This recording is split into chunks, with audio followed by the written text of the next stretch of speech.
Shut off.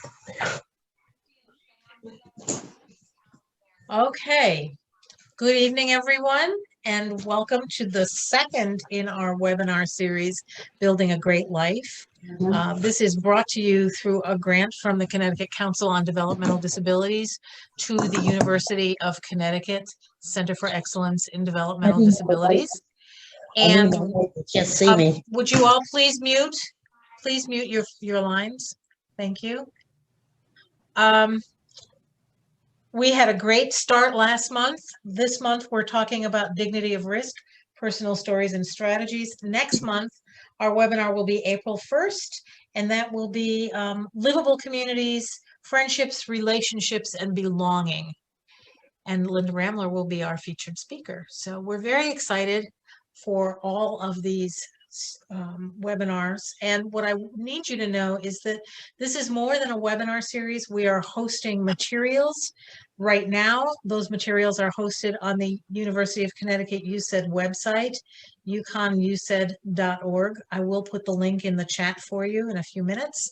And you can go to that and click on resources, Building a Great Life, and you will find all the resources. Ultimately, Building a Great Life will have its own web page, but for right now, you can find resources on all of the topics we're covering on that website. So this is a chance for you to explore and do more. Thank you, Linda. Linda just put it in the chat. With that, I'm going to turn this over to Gretchen to introduce our first speaker. Gretchen Knopf is a member of the Building a Great Life Planning Committee. Gretchen. Thank you. I have the great honor and privilege of introducing our first speaker tonight, Dr. James Conroy. Dr. Conroy is a graduate of Yale University in 1970 with a BA in psychological psychology. Dr. Conroy began his career doing research on the impacts of the Developmental Disabilities Act of 1970. He received his master's in sociology, program evaluation, and PhD in medical sociology from Temple University in 1992. While at Temple University, he was the principal investigator and designer of the Pennhurst longitudinal study, the largest study ever done up to that time on the topic of moving people with developmental disabilities from institutions to small community homes. Since then, Dr. Conroy has directed more than a dozen similar longitudinal studies in other states. He has been responsible for more than 250 formal research reports to government agencies and foundations, as well as more than 30 articles in scholarly journals and 10 book chapters. His works have been publicized on CBS 60 Minutes, ABC Nightline, Public Television, Public Radio, the Philadelphia Inquirer, the Chicago Tribune, and the New York Times. Currently, Dr. Conroy is co-president of the Pennhurst Memorial and Preservation Alliance and the president of the Center for Outcome Analysis. Welcome, Dr. Conroy. Thank you very much for being here. Thanks, it's my pleasure. And thank you for that long introduction. I also just finished the video game Psychonauts. It's really hard. I've been very busy during the pandemic, you know. Well, I know a lot of people in Connecticut, and one of the happiest things I ever got to do was study the closure of Mansfield in Connecticut. After studying Pennhurst, we came to Connecticut and found out what happened to the people who left Mansfield. They did extremely well. And then I got to be a witness in the Southbury case, which is all a great honor. And I hope to live to see the day when Connecticut doesn't have anybody in a public institution. Might be. Anyway, things have changed in my lifetime, and it's been great. I like to say, the luckiest scientist I've ever known. I got to study something with a good outcome. If I had studied criminology or politics, drug abuse, it would have been awful. It would have been sad. Everything went south. But in our field, we've done a lot, and it's worth celebrating. Part of it really began with this concept of dignity of risk and self-determination. In Wikipedia, they say dignity of risk began in 1972 with the writings of our friend Bob Persky, a Connecticut son. the idea of dignity of risk is the right to take risks in life is needed to be dignified, to feel proud, to feel good about yourself, feeling that it's your life. And that brought me back to our hero in Pennsylvania, the founder of Speaking for Ourselves, Roland Johnson. His most famous speech is titled, "Who's in Control?" He counseled his brothers and sisters to ask that at every stage. Who's in control?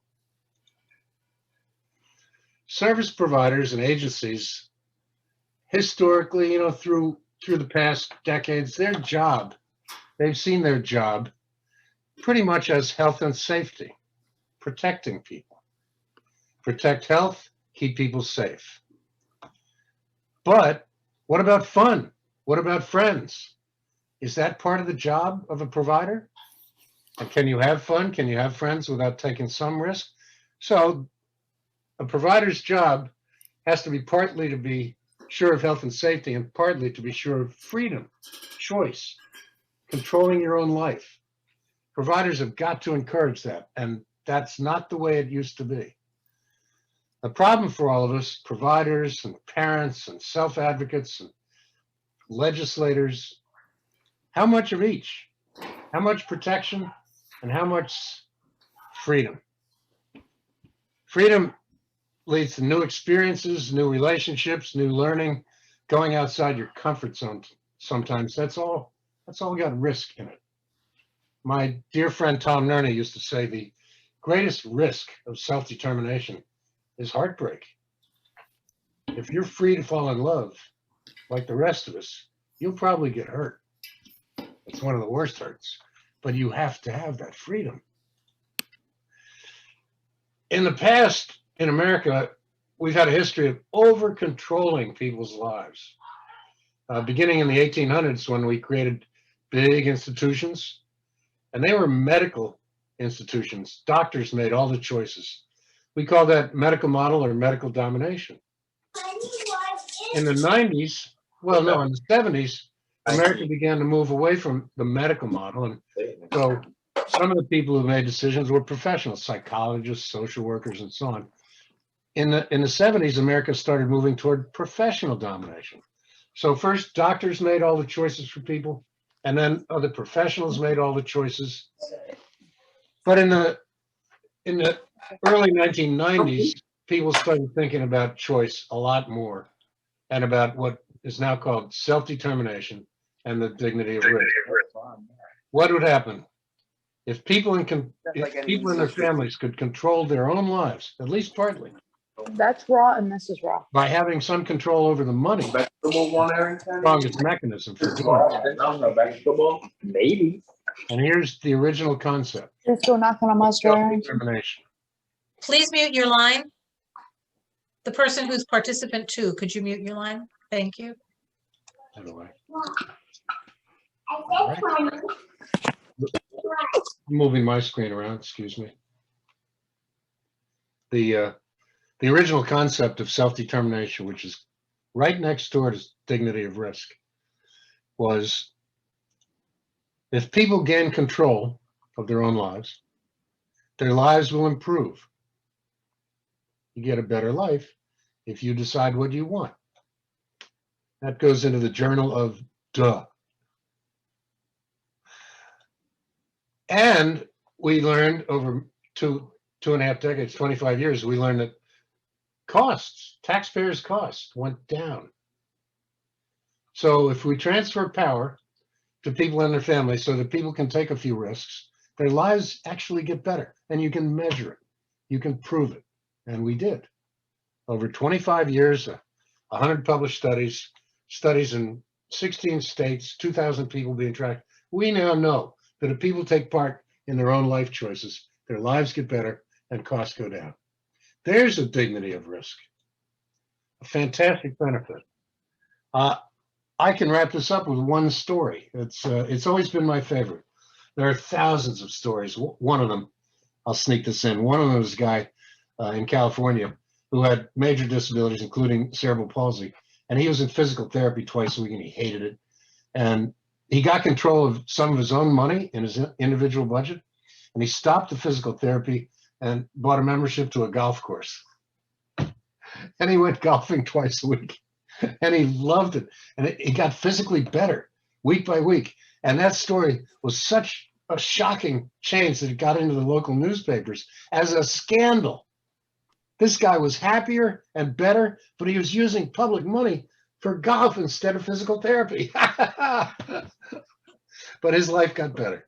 So we have to have freedom in our sometimes staid service system. Sean is a guy. Oh, I got to turn off my sound effects. He just graduated from high school. He had a terrible car accident. He went into a coma. And Sean's state, New Hampshire, didn't have any nursing homes for head injury.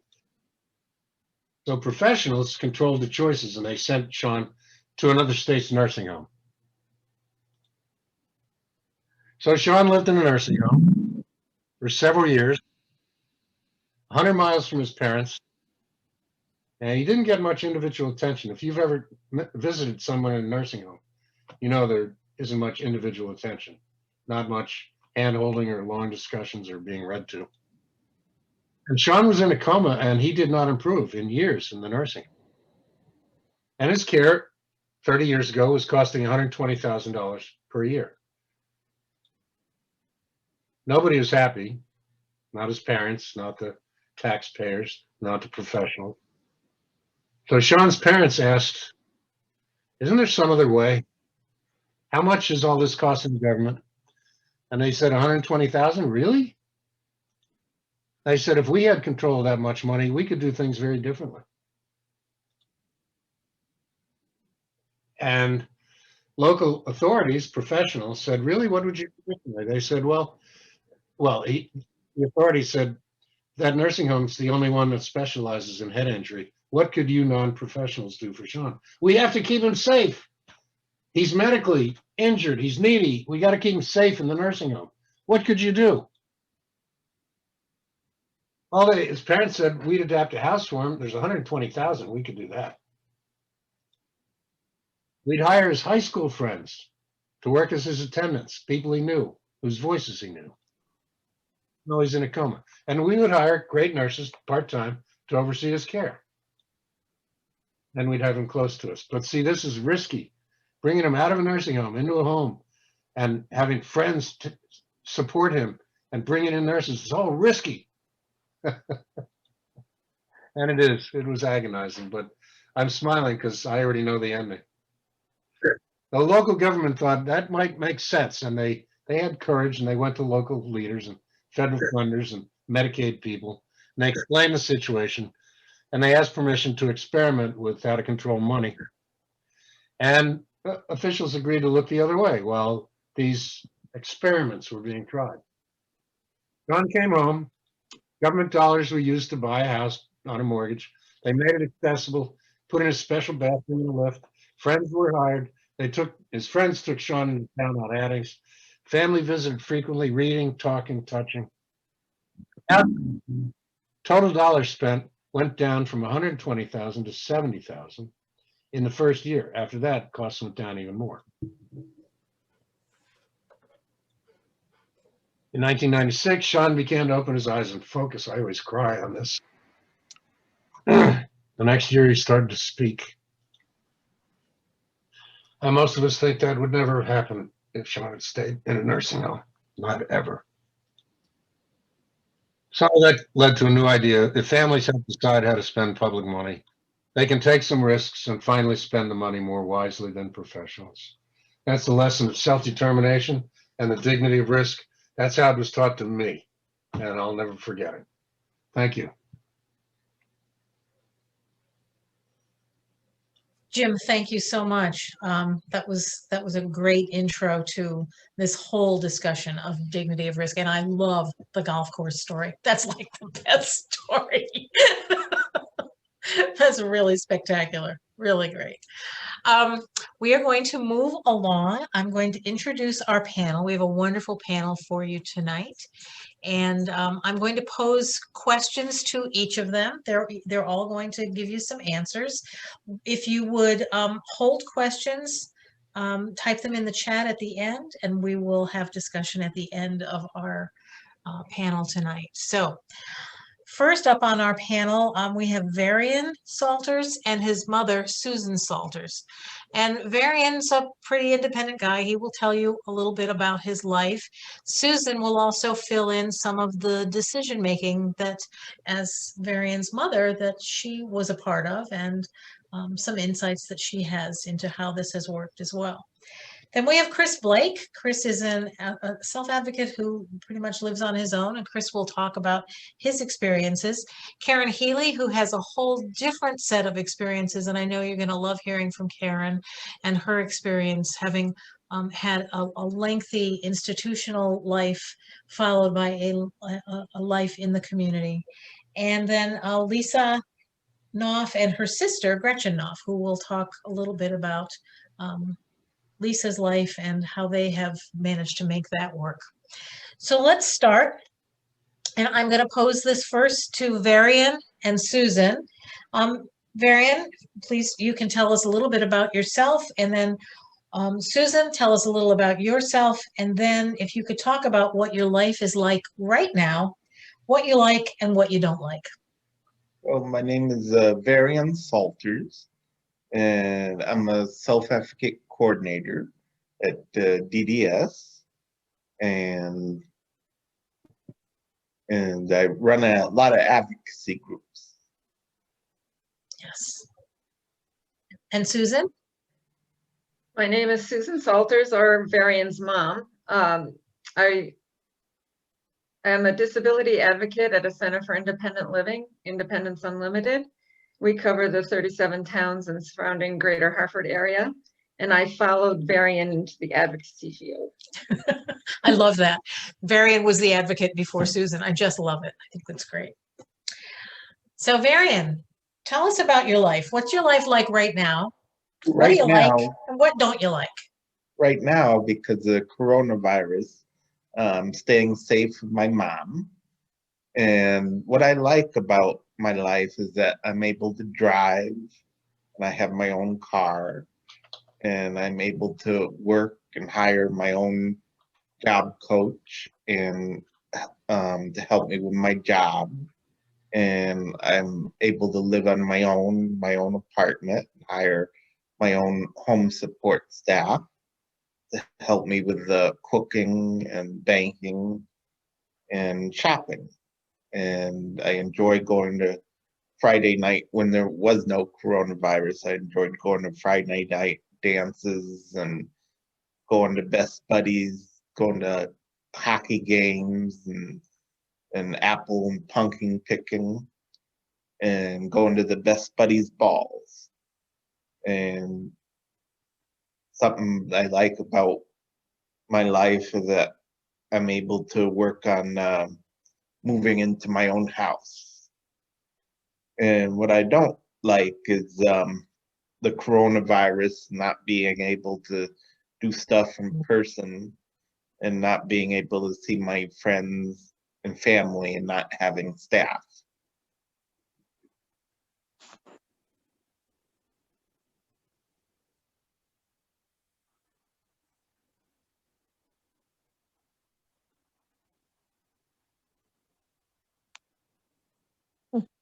I was so conscious of muting. Susan, is there anything you want to add to that? No, I think building a great life is ongoing.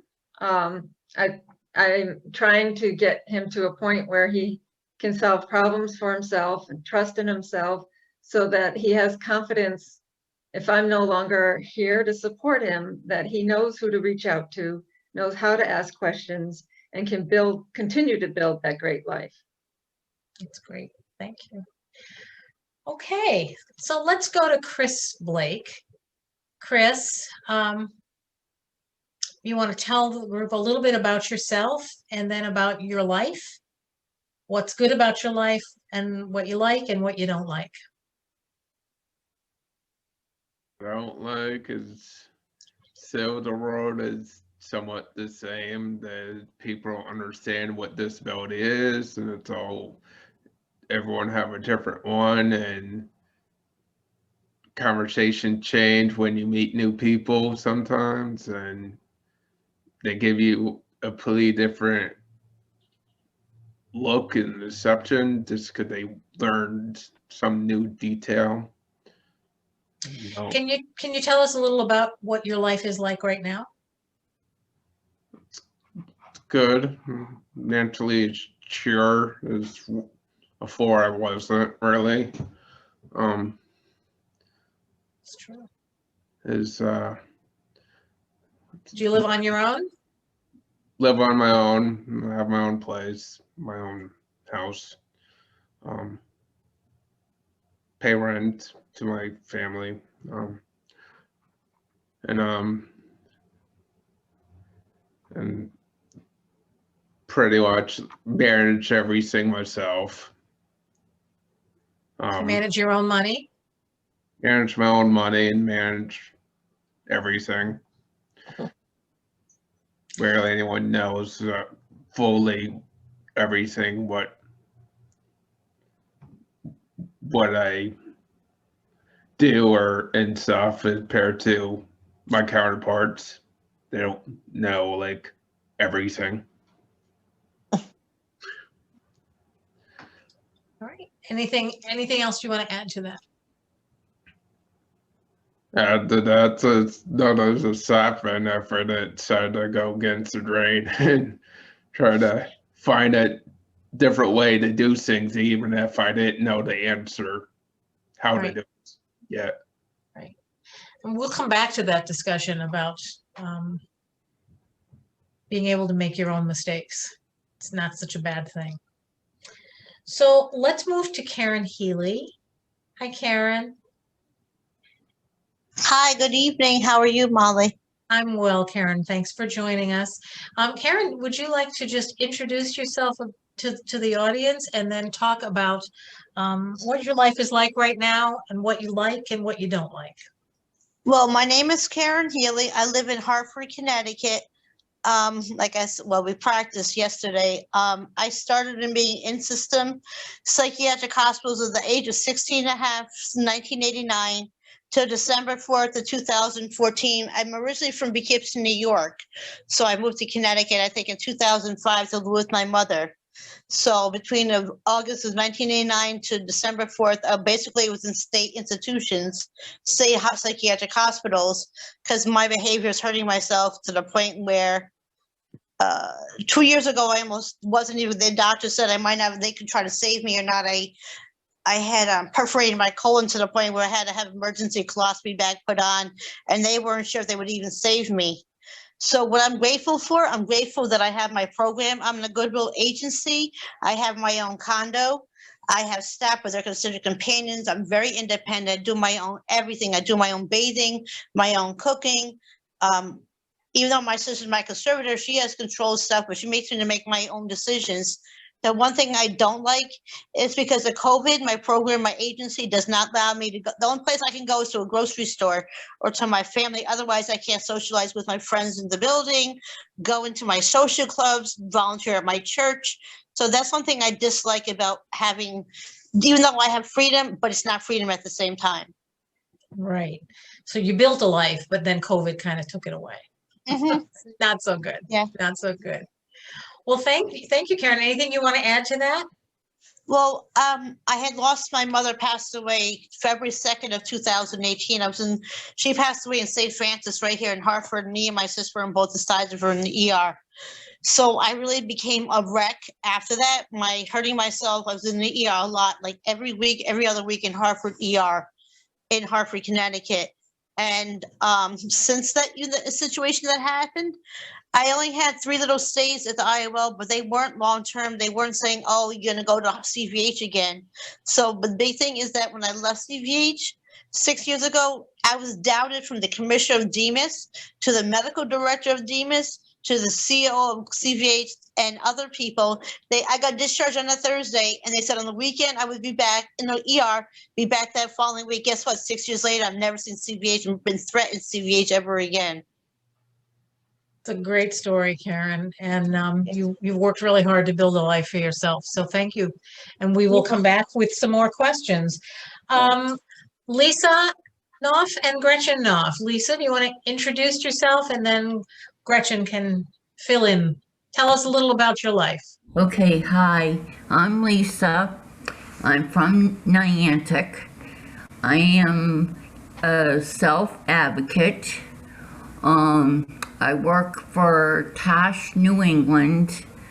What I like is I like living in my condo that I've been living for 6 years. Staff to support for me to do my grocery shopping appointments and other things, other activities. I have a job with Tash New England.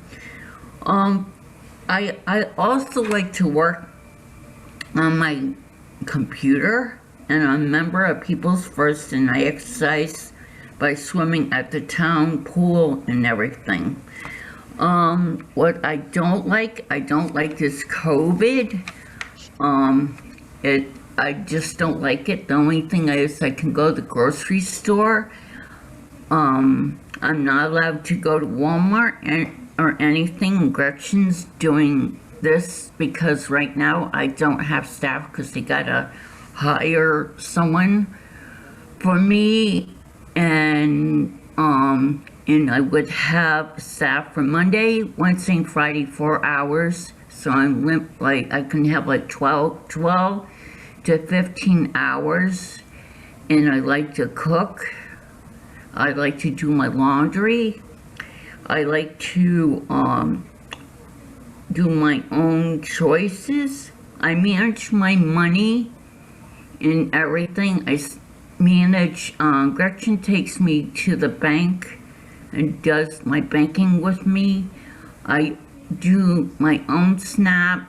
I make my own choices. When I go to the grocery store, I go in there and I look at the meats. That's the toughest one, is the meats and everything, because you gotta look on their prices and see which is good. And I go to bed whatever I want. Thank you. Fantastic. Gretchen, you want to fill in the blanks on this? I don't know where the blanks are. I don't think there were blanks. I think she covered it all.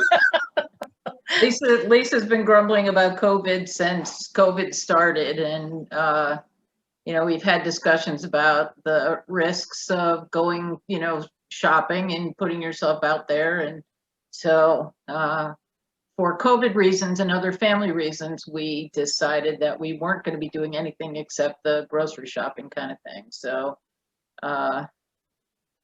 much to Lisa's chagrin, her support staff, in December, that person left for another job, and we didn't fill anybody in. They're currently looking for somebody, but I won't take Lisa to Walmart, so she's not happy about that.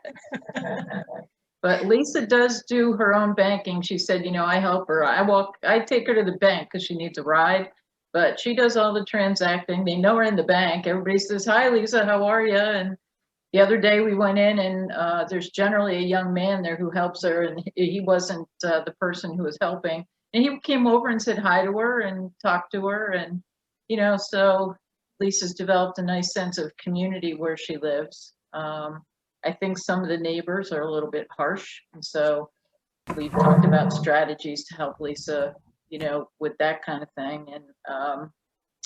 And Lisa can talk a little bit more about that maybe, because we did talk about that yesterday. But, I think that, I'm sitting here talking to you, but my mom should really be the one doing it. She can't be here tonight. So I just want to say that my mom has been, as Sue has been, the believer, and that the idea was that Lisa was going to have her life in the community just like the rest of us. And we've all had our risks that we take, and we've all had our problems, and we've all learned from mistakes we've made, and just the fact that everybody gets to do that in our family, I think was the best philosophy that my mom and my dad could have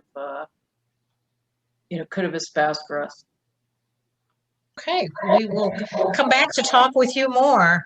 I'm going to go, we try and vary the order here. So I'm going to go to Chris for the next question. So Chris, can you talk about the challenges you've had in building your good life? What kinds of risks have you had to deal with in being independent in the community? Oh, anyone that knows me gets to know me. I'm most independent person you could get. Only my family put me in this category of I'm the most disabled person known to man. It's like, well, needs help with this and that. I'm like, really? So like, I gotta go fight against that for a long time.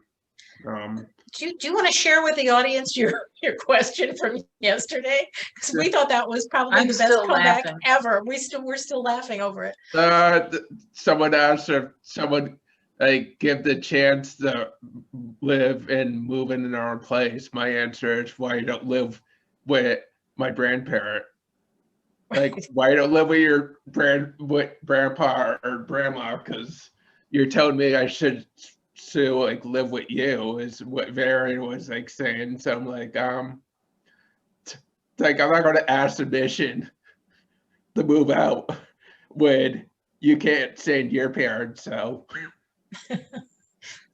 We just thought it was a fascinating way to look at this, that his parents don't live with their parents, and so he really didn't have any intention of living with his either.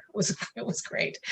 Other challenges you've had, because I know you really have had to deal with issues around guardianship. Like idea. So my family lives in Wallingford, live in Wallingford right now. I lived in Rushbrook and in Guilford and in East Haven, and they're all pretty long distances compared to central Connecticut. So it's on the shoreline, and for like Rushbrook or Guilford, it's like an hour, 45 minutes away. So I run my whole life for like a year to like maybe a few days out a year, like try to interfere with stuff, and I'm like holding a job, did all the chores and everything everyone else have to do, and just wanted to arrange things once a year to tell me what he's supposed to be doing right and what doing wrong.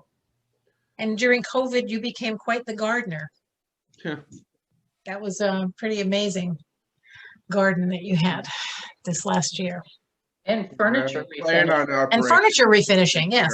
Chris took up a bunch of projects during COVID, so we were all excited. So he kind of rose to the challenge by finding new things to do, which I thought was pretty cool. Well, like most of the things I accomplished, it just kind of like I researched it. I tried to do everything I could and try to figure out how to make it happen. The only no one to like really push it to make it happen. Some are just like my usual responses.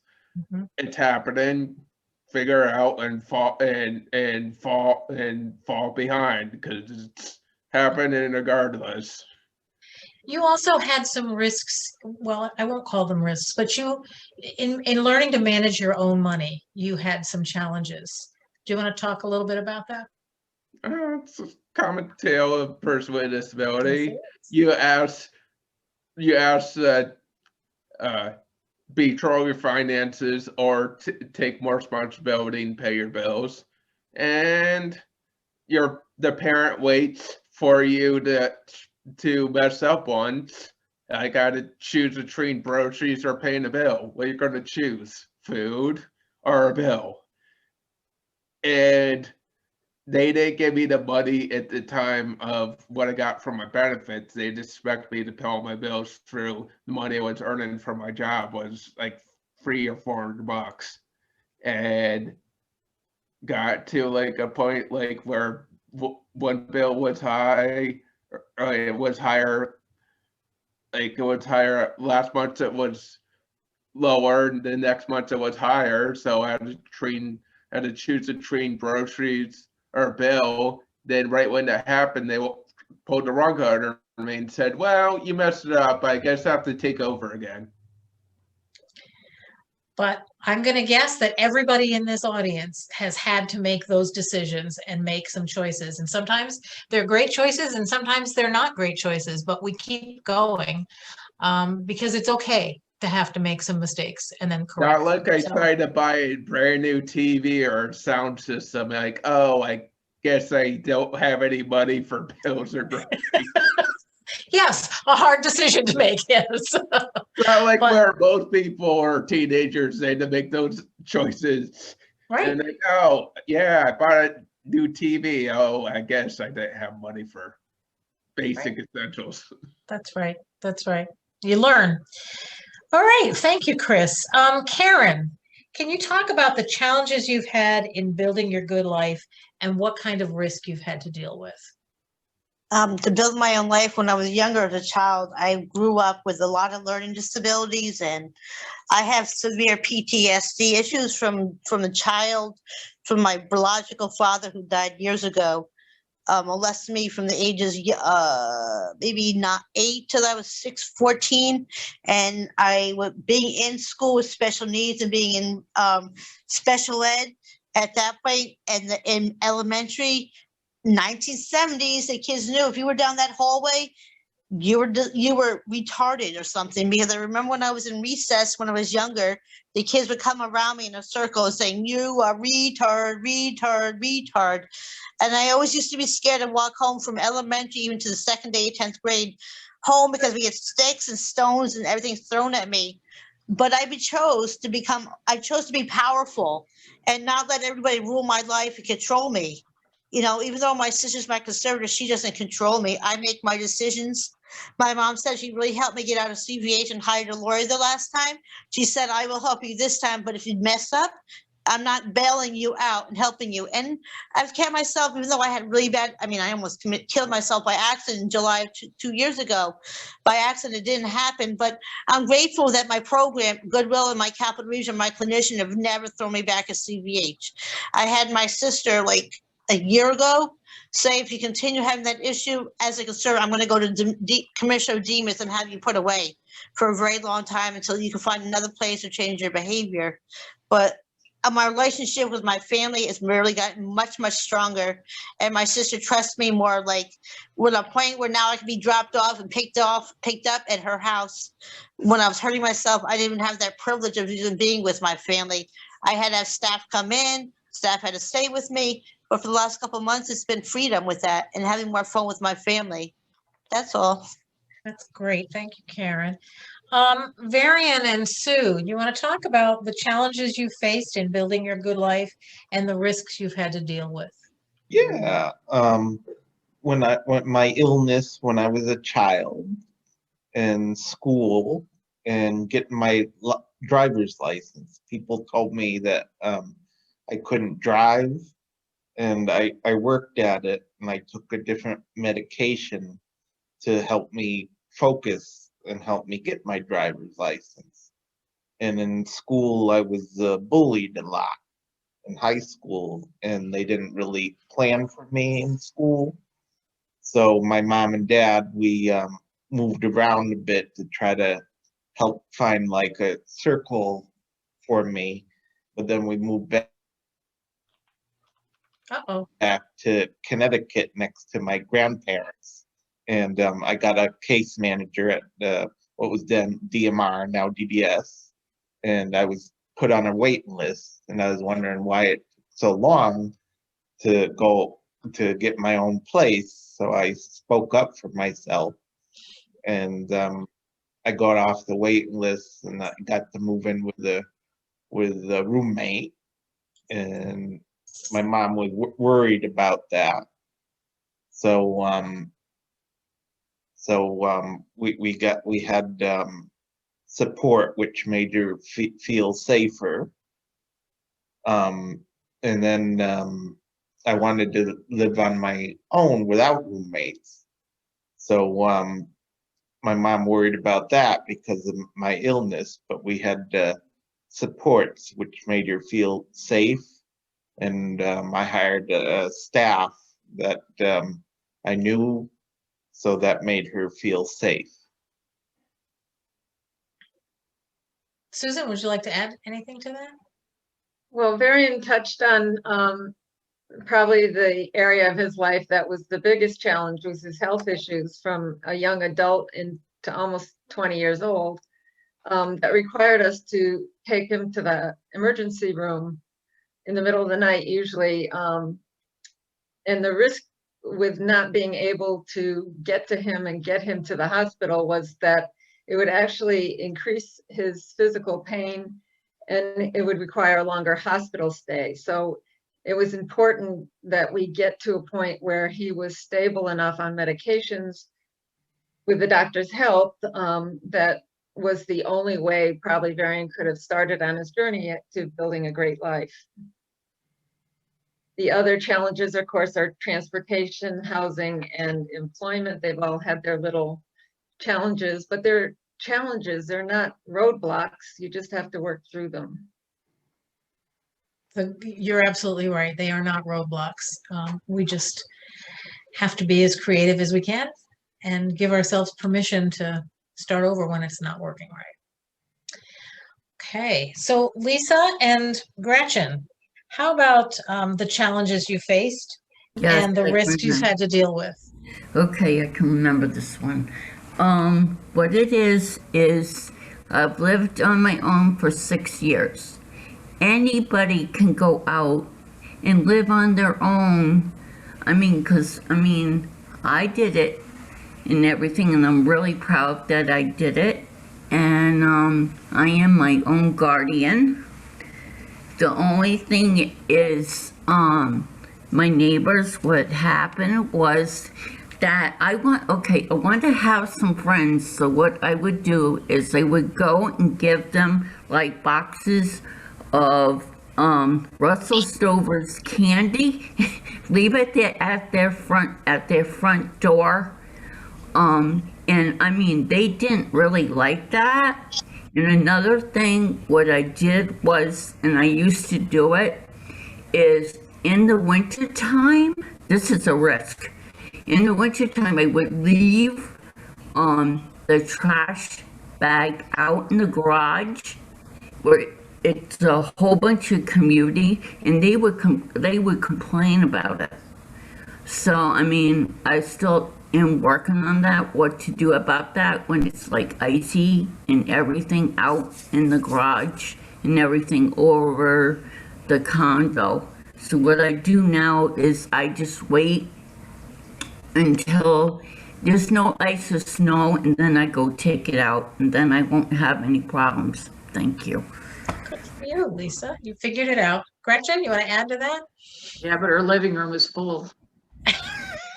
Gretchen?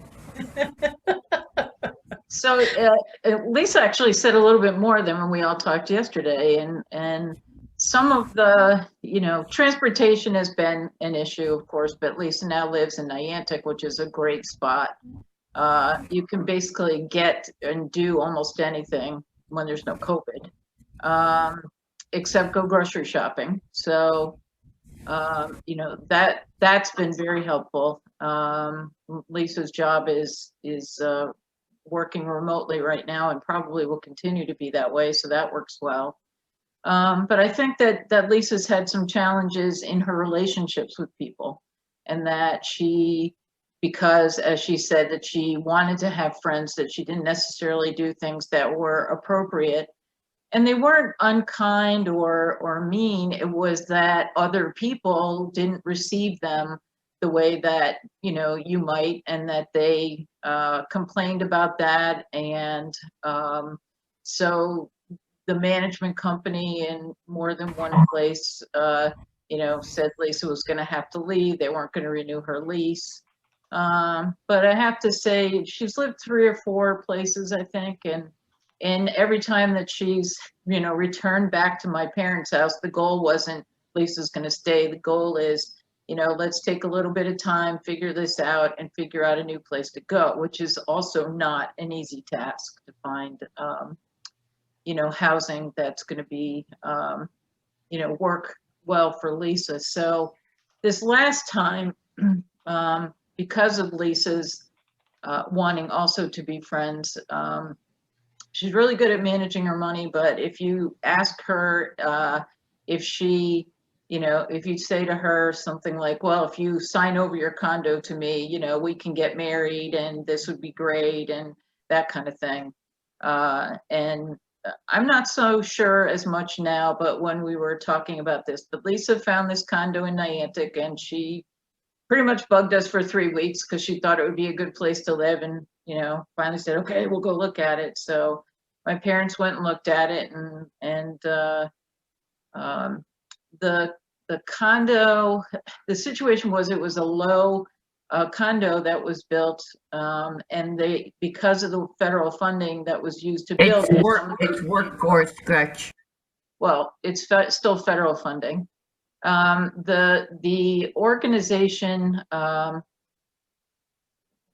Lisa had to qualify with her income, but we did not want her to own it because we didn't want her to have the ability to sign it away. So we worked with the workforce people in New Haven, and we were able to use Lisa's income, set up an irrevocable trust, and it's called the Ann E. Knopf Irrevocable Trust, and it's a housing trust so that if for any reason that Lisa is not living there, the unit has to be sold, and it has to be by law sold to somebody else with a low income, and the trust is dissolved. So it was our way of giving Lisa that opportunity to do this, but looking at one of those things that might have been a barrier and saying, you know what, we're just going to jump this hurdle and do it this way. And so far, it's really worked out well.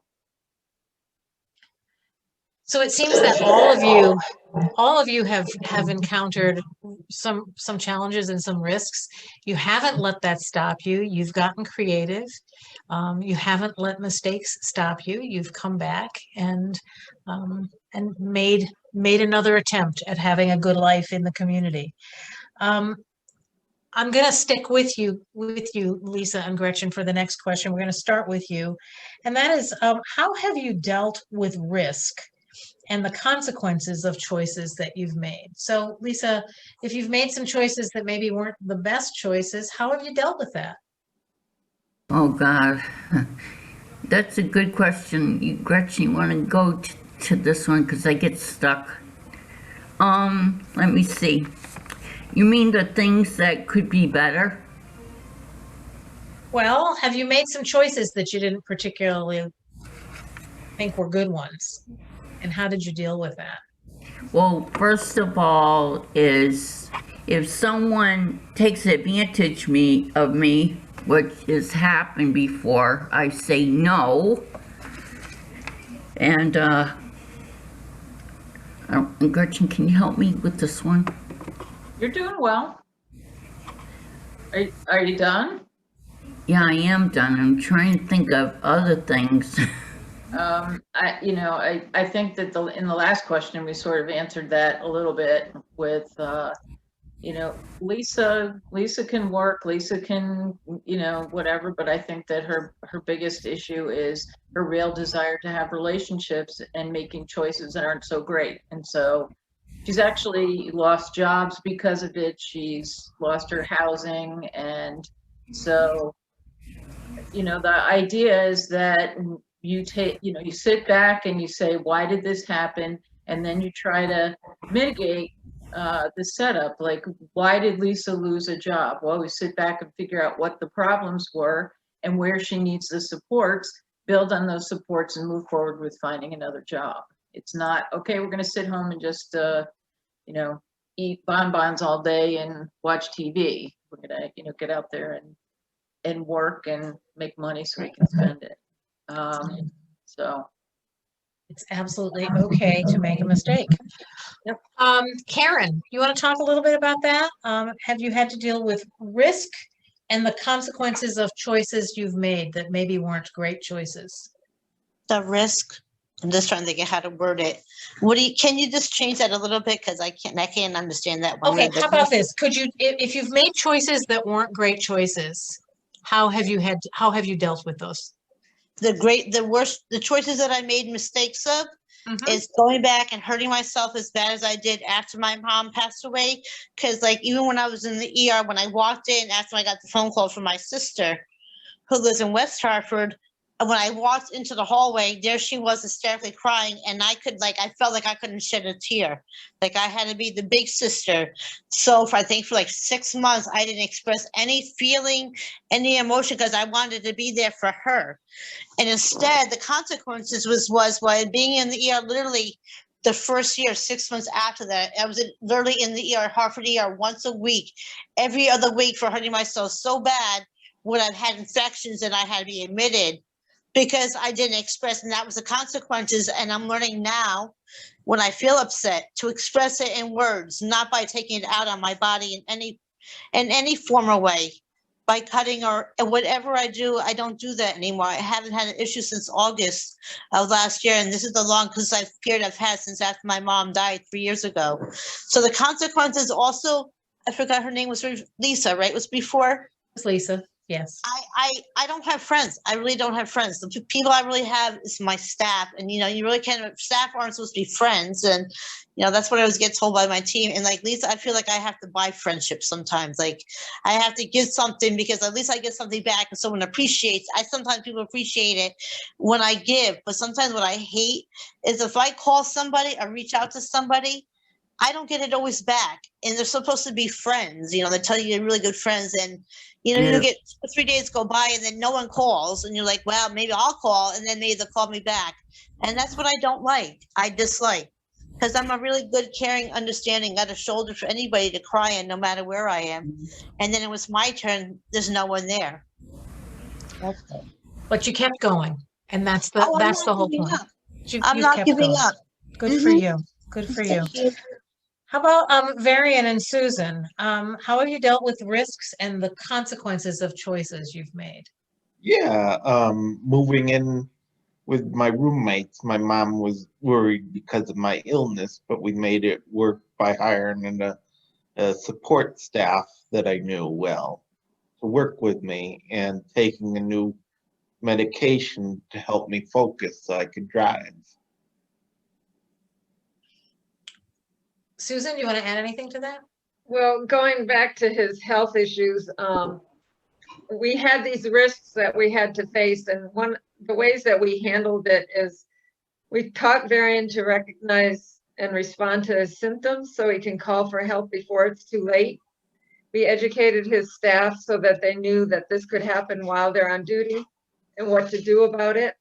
We got the medical providers to give us a protocol, so when we get to the hospital, there's not a delay in getting him the treatment that he needs. And we just had to weigh those risks against the benefits of him being able to live the life that he wanted and needed. Thank you. And Chris, how have you dealt with risks and the consequences of choices you've made? One of the biggest mistakes I made is applying for a credit card, and I would do well. And first year they give you no interest, and the second year interest comes up, and I thought I understand how interest works, and I didn't. Congratulations. We're glad you know how I interest learned works. the hard way like everyone else. Is I bought some things and it went past my limit, then interest came in, and I was like most people, I'm gonna pay it, and I just started to look at it and outside out of mind, and I paid the bare minimum, not above it, and then it just kept growing. Yeah. keep on growing to But now you understand interest. So do you want to tell people just a little bit about what you just did with your ABLE project? Because I think that sort of came from learning about interest and banking and some of the things you've met. I created like a dummy guide for the ABLE account. For people if people wanted to sign up for it, how to understand it. Right. It's Chris put together a guide that's in plain language about ABLE and banking and interest and how to make a choice for your accounts. So you tell me that makes sense to you. those, like Yeah. old yellow books you saw, like Right, the yellow books. This 90s. is the ABLE book. And he's put together some training as well. But Chris, as a result of his own experiences with learning the ropes with banking and credit cards, translated that into developing this guide that we're now. He's done a year-long project with a self-advocacy organization on it. So it's been a real journey for him, learning from that mistake. Last question. Yeah, we really are at the last question. I'm going to start with Karen. So Karen, what strategies could you share with others to deal with risk and choice as they build great lives? For me, like I said, I've done a lot of live testimonies. I just did one on Tuesday for the budget hearing in Hartford on the legislative building that was done on Zoom. And I will always say in my testimony near the end that everyone with a mental health or any kind of addiction or disability, physical or mental or addiction, that we are no different than anybody else.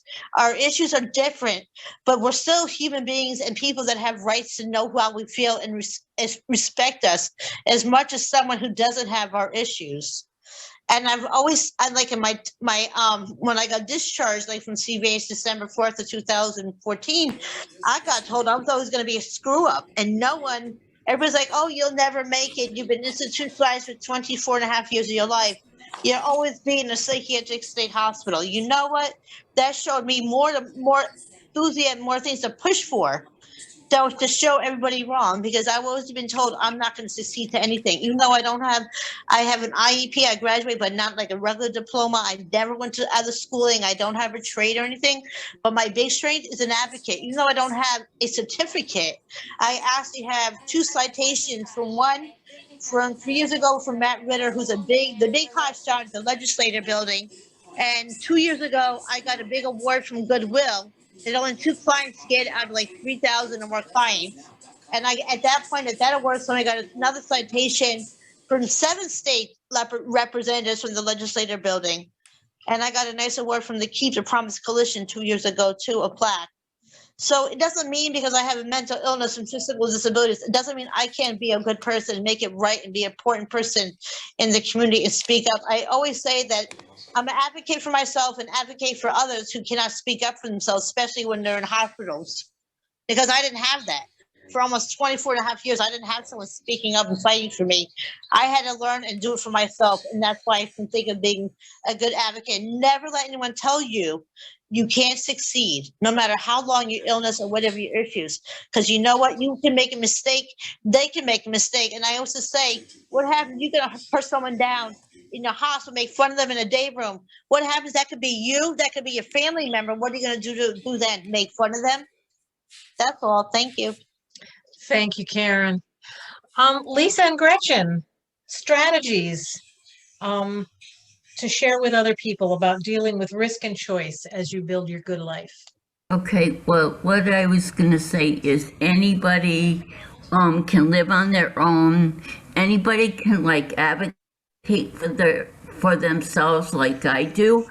I help people advocate in everything. I speak up how I feel and everything. Thank you, Lisa. Gretchen, you want Yep. to add anything to that? I think that you have to just believe that everybody has a right to a good life, a great life. And that means the same opportunities that, my brother and I have, the opportunities, the expectation actually that we would be out of the house and we'd go have jobs and we do all that. And I don't think that's the expectation that we generally create for people with disabilities. And so my mom was very much of that mindset that Lisa was going to go out. She wasn't going to live at home. She would get a job. But you do that with the recognition that the supports that each of us is going to need are going to be different. So you take a look and what Lisa needed for support, she got, and you continue to have the belief that you can have a good life. And sometimes you have to step backwards so you can move forward, but you don't stop and you don't say, well, you made one mistake, so sorry, we're not going to move forward anymore, and you can just, live at home or be in a group home. That's Right. You have to get to the mindset of everybody can live in the community with supports and live a good life and make choices And make mistakes and recover from them. Yeah. Someone does not have their mute on, and I'm getting a lot of feedback and noise. It sounds like, thank you. That's much better. Thank you. Okay, let's go to Chris. Chris, strategies you could share on how to deal with risk and choice in building a good life. What advice would you give to people tonight? I don't go what Gretchen said is why to have a double standard and why you expect people with disabilities to make a mistake down the road. Only your sibling makes the same mistake or a different one, and they're like, that just happens. It's okay. Oh, you mean your brothers made mistakes, Chris? Yeah. Yeah, they And did. they look like they treat them like they're like different as mine. So I'm like, It's a or different standard. Yeah. or they do it more private is make mine more public, and I'm like, Yeah. Yeah.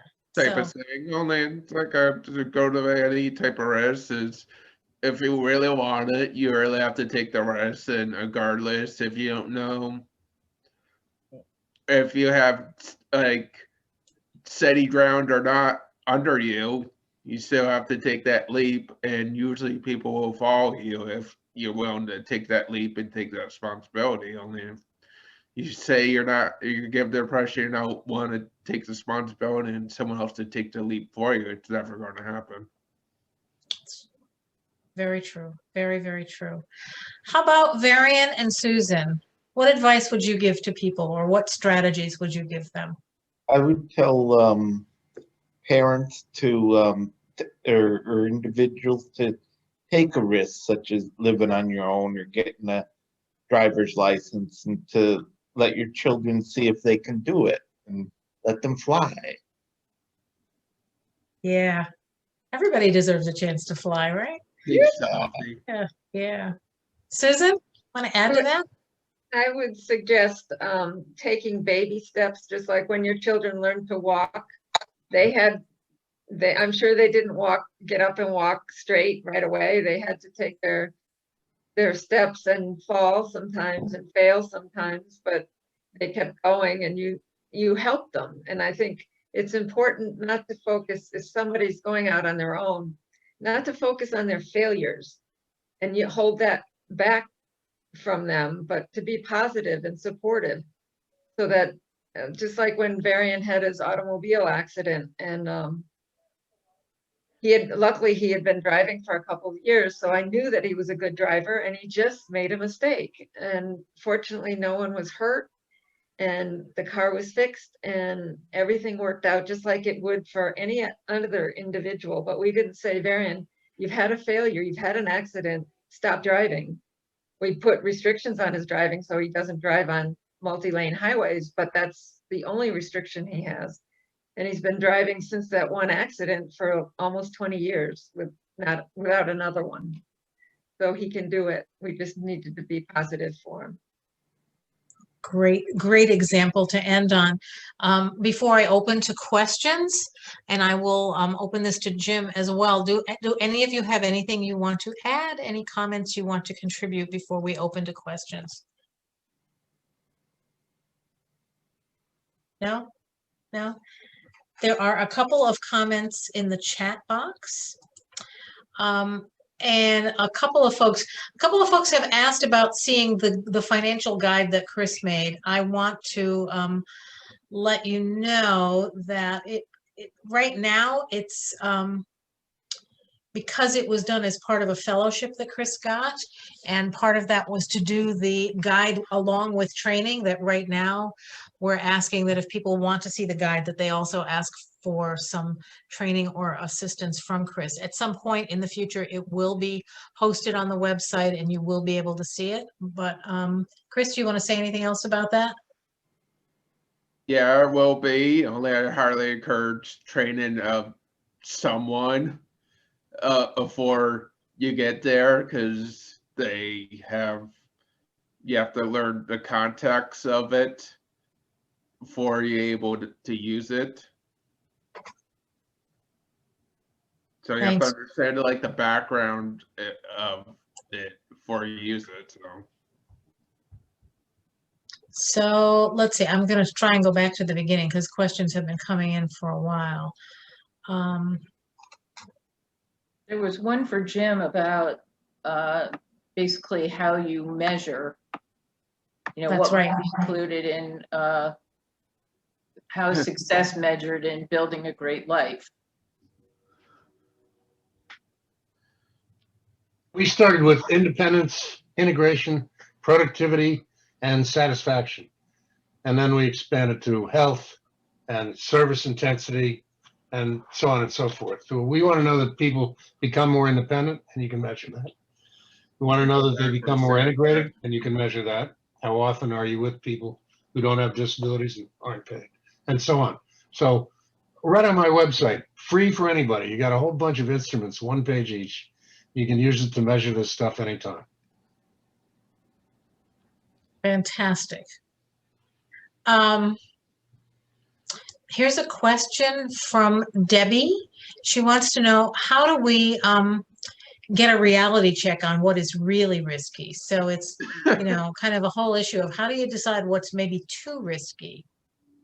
Any comments on that? How would you decide what was too risky? Boy, I think that's a really subjective call on what's too risky. I think you decide what the risk is, and then rather than saying it's too risky, figure out how you can be supportive and mitigate that risk, or lessen the risk, so that you're not making a judgment that's going to say no, but I'm concerned and we need to look at this and take a good look at it and see how we might be able to make it so that there's either what you consider an acceptable level of risk, but one that's not going to stop you from moving forward. Well, the hard word for me is like entrapment. Say that again, Chris? It sounds entrapment. It sounds like entrapment? Yeah.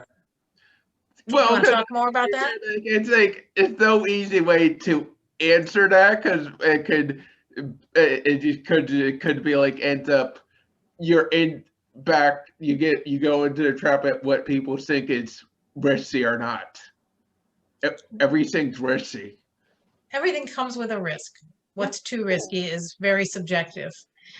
Debbie had a second part to her question. Building a great life requires having a support network. All of us need a variety of people who play different roles in our lives.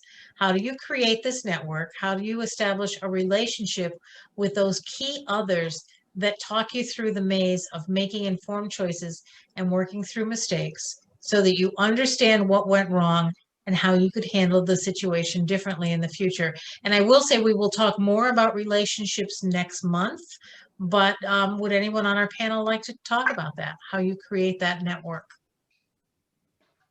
I say through like your family and friends, and maybe like coaches you met through Special Olympics. It's the people in your neighborhood, right? Yeah. Make transportation all right. Say it again, Chris. Make transportation all right. Not a Make transportation all right. not a It's a bumper sticker. It's a definite bumper sticker. Anyone else have a thought on that? How you establish a relationship? Karen does. Karen, go ahead. Yeah.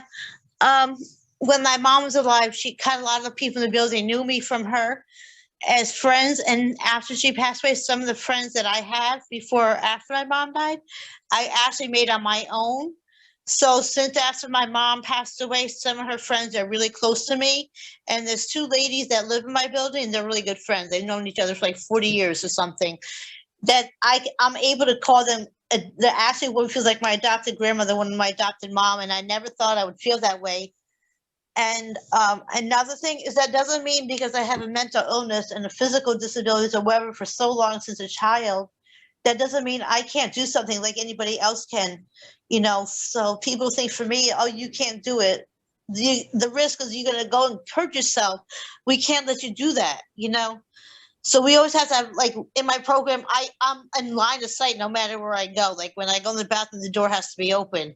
It's like, because I had issue in August after my mom died 3 years ago, even though it was her anniversary, February 2nd of last month. That's all used. I feel that shouldn't be used against me. That's all. You should let people get a chance, even if they make an error or mistake or a high risk. Take the chance. Here's one from Carolyn. Parents make mistakes as well. How do you keep up a trusting relationship? There's a question. Susan, you want to take a stab at that? Well, I think you have to answer that too. realize who cares about you in your life. Yeah, we make mistakes too. Probably about to make a mistake again, but if you know the person is you're in their heart and that they really care about you, that whatever mistakes they make can also be acceptable. And you just recognize that we're all human and we all make mistakes. Chris, did you want to add to that? Treat your children like equals and be honest with yourself and not have this double standard like they like to play. Yeah, same standard for everybody, which I think is sort of what you were getting at, Gretchen, when you talked about your parents. They make mistakes, they don't want to own up to them. They want you to own up to them. I think one of the critical things that parents might do is, as soon as you can with your children, I mean, we're talking young age, let them start making choices. And if there are mistakes, then you figure out like how you approach that so that it's okay to make a mistake. And as you make choices, then make those choices more and more difficult choices. The first one might be what color shirt do you want to wear, or what shoes do you want to wear, that, and then you start making bigger choices like where do you want to go to have snack, or that kind of thing, and you're building up so that when children start to get older, that you've built that relationship and you've built that trust as a parent, and that if you're letting your children make these choices and things, they're trusting you back. And again, it's really learning to be the give and take together so that when things come up, that you sort of know each other, you can trust the relationship, and you're moving forward together. Thank you. Did you have more to say, Chris? Was there more you wanted to say? Yeah, it's family need to learn how to let go. Sooner the better.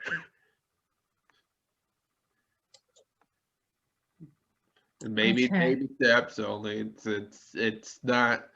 It should not be their child that comes an adult. It's their responsibility to rip it out of their hands. They should be ready for it right when their kid turned 15, 16. A couple of you asked for Jim Conroy's website, and that was put in the chat. Linda put it in the chat. It's eoutcome.org, eoutcome.org. I have also put the link to our evaluation in the chat box. Please click on that link and complete our very short evaluation. As I said at the beginning, we are funded through the Council on Developmental Disabilities. We rely on data to support that funding and to report back to the council on our work. So please, please take the time to click on that link. It will also be going out in an email to you right after this session. So if you don't do it here and you get an email, please take the time to complete it. Are there any other questions or stories or anything that anyone would like to share? We have a question. Sorry. Yes, please go ahead. My name is Diego, and I'm interpreting for Ana Maria and Armando Moraes. So I'm they only speak Portuguese. So I've been interpreting everything for them, and they're both so happy with the stories that you've said. They're very, very amazed to hear everything what you have shared and how important for them to hear each one of you. So they're saying how grateful they are for sharing with us your stories, and they're super happy that they're part of this meeting. But they have one question. They're not from here. They just moved to the US. They live in Monroe, Connecticut, and they have a 15-year-old son who is autist. He has autism, and he's 15 years of age. He's in high school, and he's very well being taken care of. He's in school, and mom and dad are taking care of their son. So everything is good. Their biggest concern, and they want to know what you suggest, is what's going to happen to their son once mom and dad are no longer alive. So once mom and dad are no longer able to take care of their son, so who should they contact? Who should they reach out to? Again, this is a couple who does not speak English. They're new in the state of Connecticut. They're trying to learn to see the different venues. So they asked me if I can ask this question to you and see if anybody has any suggestion of what can they reach, or who can they reach, so they know that in many years from now, their son will be taken care of. Would anyone on the panel care to address that? I would say they might want to contact DSS. I know they work with people with autism, and just to get like a support circle. And I imagine he could probably live on his own, like me and like some of the rest of us, and have a job. Maybe contact our Connecticut, because they've been working on something like that to try to have something like that when parents decide to have something like that set So up. that's the arcct.org that you would go to. arcct.org.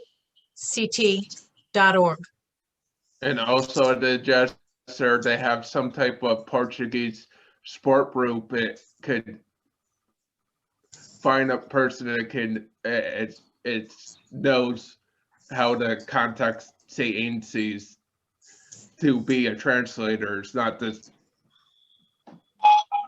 allowing their friend to be the translator always. Because I have a sister-in-law is Portuguese, and it's hard for their parents when they first moved down there. Correct. Oh, Varian, did you say BSS, support circle? D, Department of Social Services. Yeah. It's a state agency. Okay. Yeah. And CTFSN might be a good. Yes, that's a great one, Varian. The Connecticut Family Support Network. I have one, Molly. Yes, Karen.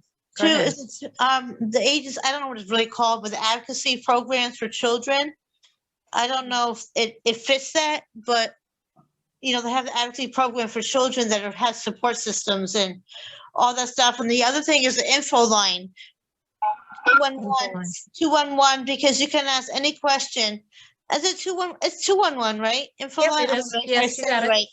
Because Yes, I know I've called 211, sometimes, and you can ask a question, and they're really good to give you areas and who to call and what to do. And they have interpreters too, so they can always ask for what language they can use. Yeah. Thank you, Karen. Thank you, Karen. There's two more that came up in the chat box. One is PATH, PATH, and that is a parent organization, and they also have a group called CT CASA. That's KASA, Kids as Self-Advocates. It's a group to teach young adults leadership and self-advocacy skills and independence. And so that would be a great contact for them. And thank you so much. I will let them know. I will. Very definitely. good. Thank you. Thanks, everybody, for pitching in on that. And resources in Connecticut too. They might have it there too, so. They might. They And might.